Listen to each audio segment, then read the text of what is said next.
আসসালামু আলাইকুম এভরিওয়ান। তো আমি আজকে একটু ভিন্ন ধরনের রেসিপি নিয়ে চলে আসলাম। তো আজকে আমি দেখাবো আপনাদের যে আমার পার্সিয়ান বিড়ালের খাবারটা, মানে যে ওদের যে প্রতিদিনের যে ফুডটা আমি কিভাবে এটা স্টোর করে রেখে খাওয়াই। আসলে ব্যস্ততার মধ্যে তো আর প্রতিদিন আসলে ওদের জন্য খাবারটা রেডি করা আসলে হয় না। তো এখানে আমি মিষ্টি কুমড়া, গাজর, পেঁপে এটা ফ্রোজেন করে ফ্রিজে আগেই রেখে দিছিলাম। তো এটা আমি এখন বের করে মাংসগুলো আর কি দিয়ে আমি সুন্দর করে এগুলোকে সিদ্ধ দিব।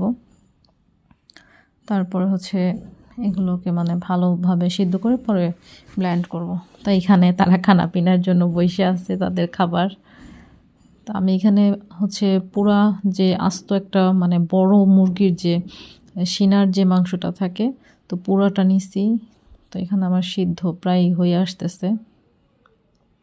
আর এটা না, আপনারা যখন এটা এভাবে করবেন তো ছোট ছোট করে দিলে হয় কি, পরে কাটাটা বাছতে সমস্যা হয়, যে মাংসের যে হাড়টা থাকে।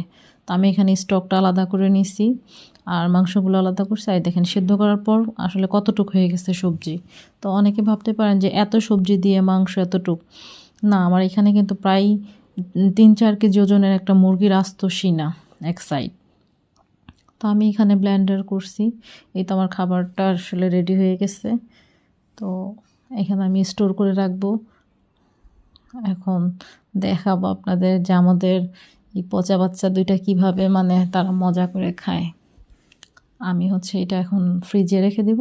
আর ওদের জন্য একটু, ওরা অবশ্যই একটু আগে খাইছে, তারপর আমি একটু ট্রাই করবো যে আসলে ওদের খাবারটা কেমন হয়েছে।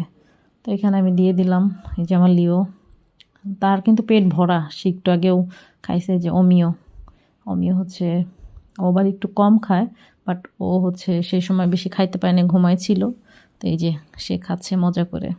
তো আপনাদের ভালো লাগলে অবশ্যই আমার এটা সাবস্ক্রাইব